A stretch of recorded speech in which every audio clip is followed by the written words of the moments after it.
Not in Florida today. As you can tell from the scenery behind me, I am at Cedar Point in Sandusky, Ohio. So excited to be back, as they have 2 new coasters since last time I came. Technically, Top Thrill 2 was here last year when I came, but it wasn't working. And then they have Sirens Curse, the first tilt coaster in the United States. So I am looking forward to that.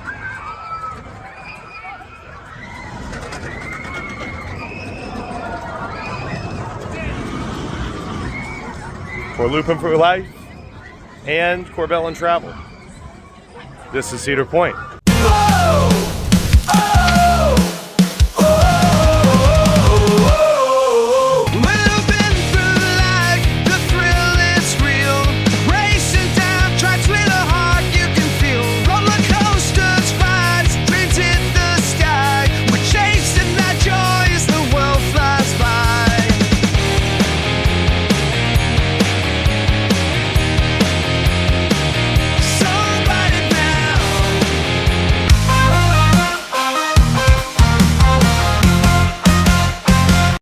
Looking like a repeat from last year. Top Thrill 2 down.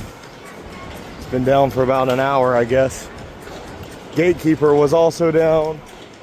So gonna head back and check out the back of the park first. Steel Vengeance says 60 minutes there, 45 minutes here. Let's see what happens. Is Friday slower than Thursday here? That's strange.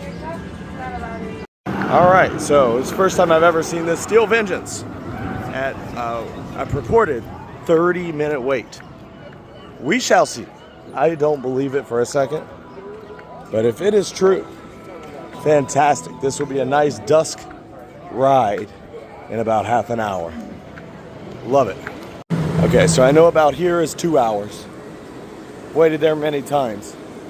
I'm calling 45 minutes to an hour. That's my guess. I will report back on the other side. Yeah, I'd say this is a good day.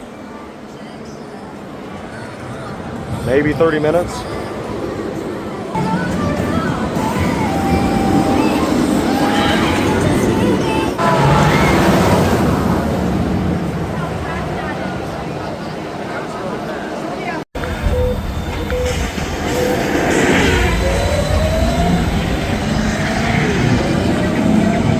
Doing test launches. I might actually get to ride it. It has been down since I got in the park.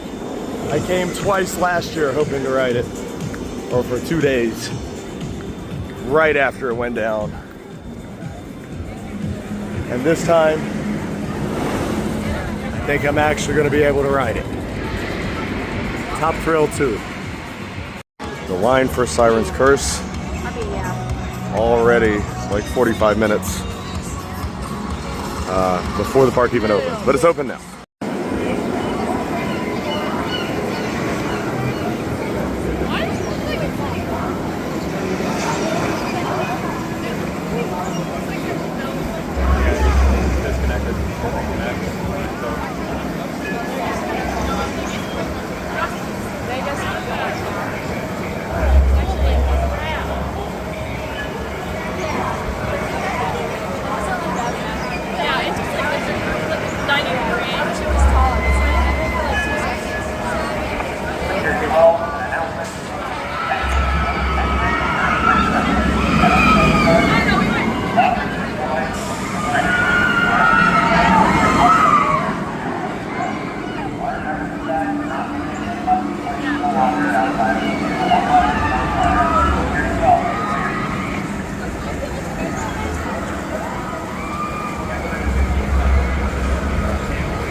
Not sure if it really comes through on the camera, but this water is actually dyed red, like the siren's blood, or maybe the blood of those that it's killed. And then they have the painted bottoms here. And the ride Q House is actually a boat shed. It's themed to be a boat. So I mean, pretty good theming for a Six Flags park. if we're calling it that. Ended up being a 2-hour wait instead of the listed 1-hour wait. Ooh, Top Thrill Dragster is at least testing. That's exciting. This ride was so much better than anybody's giving it credit for. The onboard audio makes it 10 times better. And the drop is one of the best drops with one of the best views anywhere in the world. Highly recommend Curse.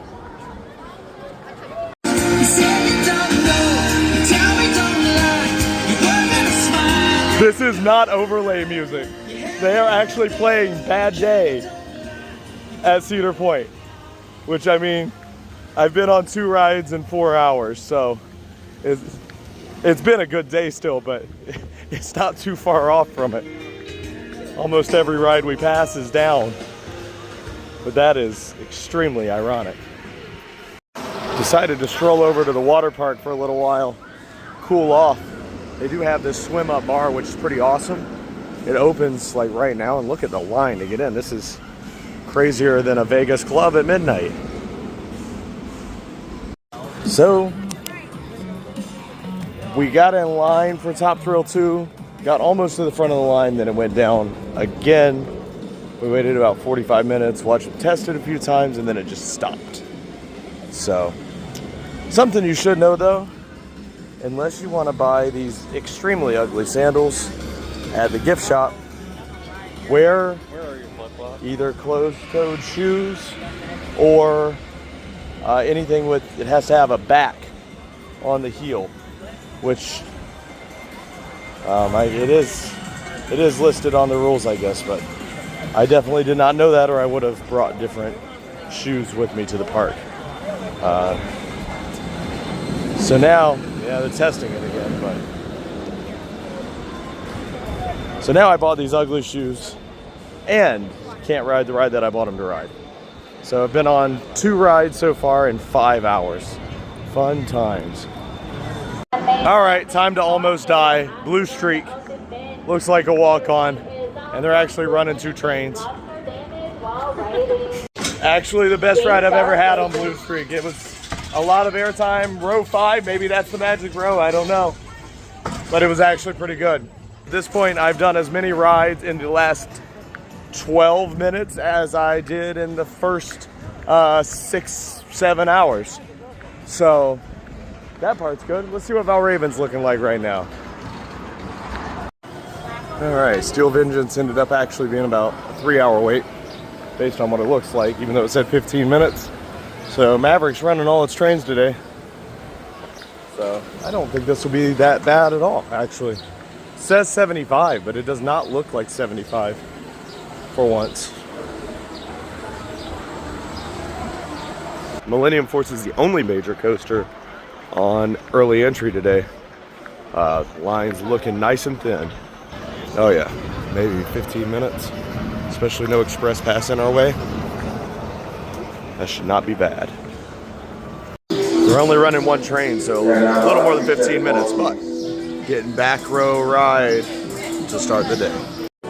Yeah, the food at Cedar Point is a lot better than most places. The hand-breaded chicken tenders with some smashed potatoes. They've got the all-day dining ban, 30 bucks. If you come with someone else, it's pretty easy to share. You can eat every 90 minutes. They do not include drinks though, and that's an extra $21. But I was informed that you can get a second day of the drink pass for only $8. So if I knew that, I probably would have gotten it for 2 days. But 21 for 1 day is a bit much for me. Gatekeeper good as always, and a 5-minute wait. So finally a short wait, and finally a ride that's actually working. So this looks like almost a walk-on for Valraven. Never seen that. So I guess, hey, you know what? If you didn't watch it, oh no, it's not a walk-on, okay. But if you didn't watch it the other day, I did a walkthrough of Islands of Adventure where I got there at 7 p.m. They close at 10. This is looking pretty similar. Right now it's about 7:30. They close at 10. The lines are not bad. This looks like maybe, I don't know, 20 to 30 minutes. Valraven, where the merch is better than the ride. The merch is pretty badass, to be honest. But the ride's just not good enough. It's all right. It's worth the 20 to 30 minute wait that I just waited. But onto the back of the park. Let's see what Steel Vengeance looks like right now. I have my sandals of shame on, so I must be making another attempt at Top Thrill 2. Hopefully, this will be the last ride of my night. It is right now 9:45 and the park closes at 10. So as long as I'm in line, which I'm about to be, and as long as the ride doesn't break down before I get on it, well, then I'm gonna get my first ride on TT2. Pray for me.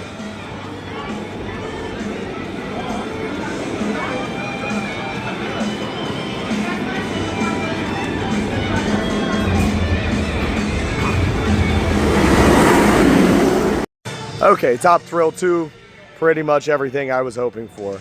You go a little, what feels slow, going up the first one, you get about halfway up, and you swing back up all the way up. The back launch, and then you build up speed all the way down the hill, all the way across the launch track until you hit that upward hill. You go over the top faster now than what the old ride was. Significant improvement on the old ride, and I liked the old ride, but it feels like a full ride now. Definitely awesome, and the airtime was insane going over that hill as fast as you do. Well, it started pretty bad, but it got pretty good. Ended up riding pretty much all the big rides. Got on Sirens Curse for the first time, Top Thrill 2 for the first time. I am satisfied. Hope you had fun watching. And of course, if you need to book any travel, including theme park trips, make sure to click the link down below, corbellin.com. Thanks for watching.